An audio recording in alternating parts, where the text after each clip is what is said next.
Thank you, Aditya, for giving me this opportunity. Let me start with thanking India Foundation, and I really want to express how glad I am to be back at yet another India Ideas Conclave. This is a very special Ideas Conclave because this is the first Ideas India Conclave after a long-held idea, that is the idea of abrogation of Article 370, this conclave is being held. So this is particularly special because I believe what we really understand from the fact that it took 72 years for an idea to come to its fruition. An idea which saw its origin during the partition of India, during the formulation of two countries out of the two-nation theory. And yet, we seem to now take this whole idea very for granted. I think every new idea passes through 3 stages. The first stage is often whenever you come up with a new idea, people will say, it can't be done. The second stage is, it can probably be done, but it's probably not worth doing. And the third stage of every new idea is that I always knew that this is going to be a great idea. Most of us sitting here would say that we knew that abrogation of Article 370 was a great idea to begin with, and we always knew it was going to be great. But let me hold you back from this self-congratulation, because I think we're yet to prove whether this abrogation of 370 is a great idea. Why I'm cautioning you? I'm cautioning you because the problem was not constitutional distance between Kashmir and the rest of India. The problem was not the physical distance between Kashmir and the rest of India. The problem was psychiatric distance between Kashmir and the rest of India. The problem was this psychological narrative that we had been indoctrinated with, that we had been fed for 72 years, which allowed us to feel separate and distinct from the rest of India. I do not think just by abrogating this article, we have accomplished the mission that we had set out ourselves for. Simply because if Article 370 was the only problem in Kashmir, I think the erosion of Article 370 over the years would have sorted out many problems, but it did not. In fact, in the last 30 years, we saw a multiple number of problems arising in Kashmir. So what exactly am I trying to get at? I know a lot of eyebrows are raising here, but my point is that the fundamental problem in Kashmir has been education. The fundamental problem in Kashmir has been the rejection of the idea of coexistence, the rejection of the idea of heterogeneity, the rejection of the idea that we are an inclusive civilization, of which we heard a lot since this morning. So our emphasis should be on bringing back on the restoration of that idea in Kashmir. How do we do that? So I'm not going to repeat what most of the dynamic speakers said here for the last 1 hour.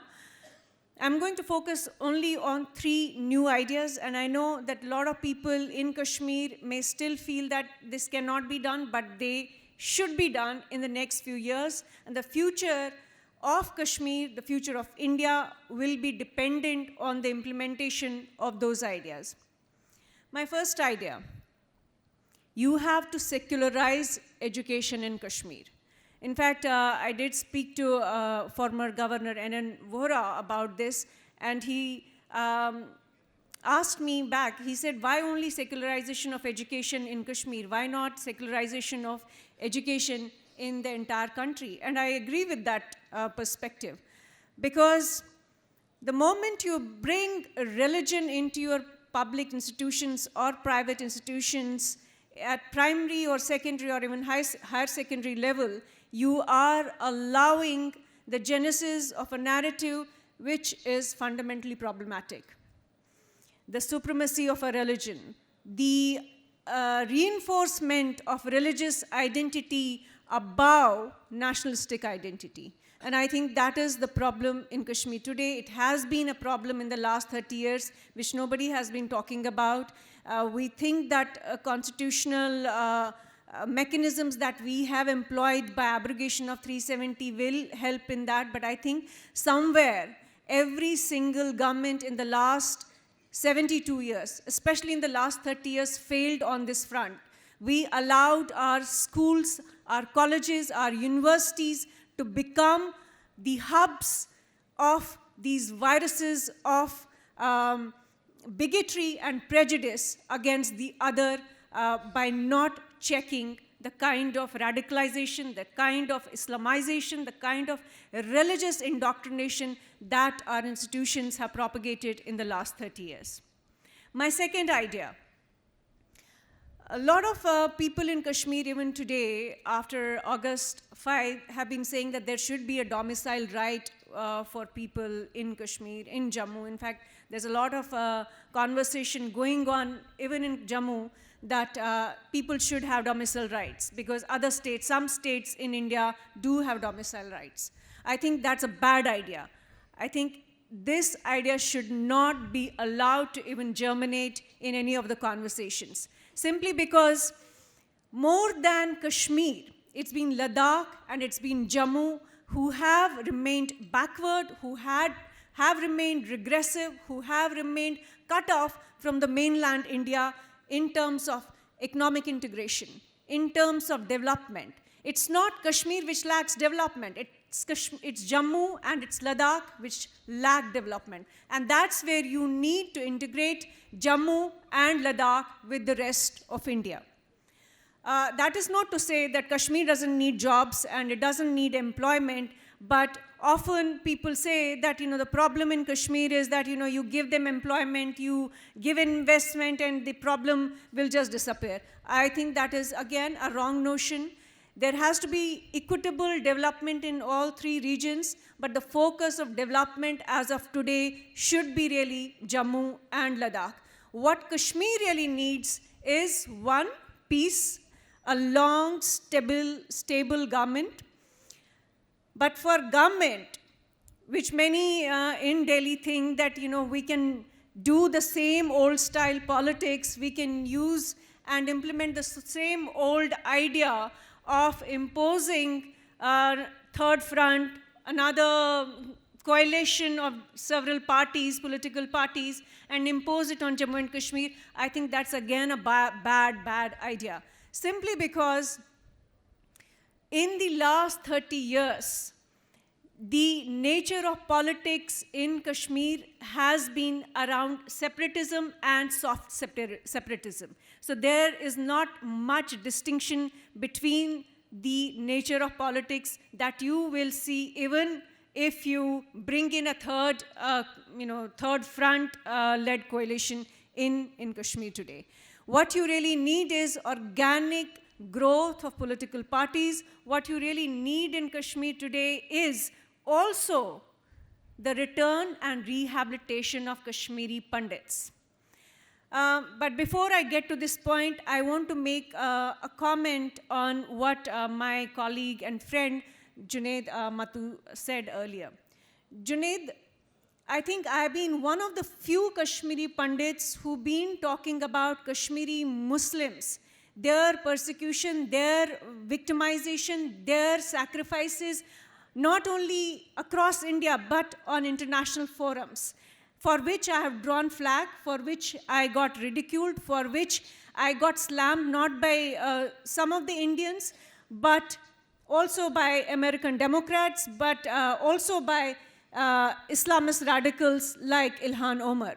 So, but I see that there is a certain amount of legitimate reason for some Indians to be angry at me, because they've often asked me, has there ever been a Kashmiri Muslim who rose on any international forum, who spoke about Kashmiri Pandits, who spoke about the genocide and ethnic cleansing of Kashmiri Pandits? And my answer is no.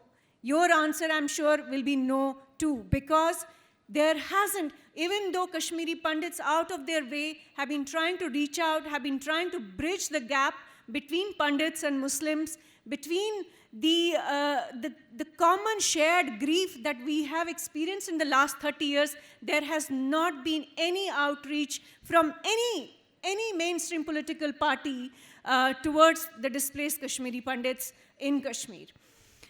So when I say that, along with organic democratization in Kashmir, we need to take back Kashmiri Pandits to Kashmir, I want to emphasize on one point.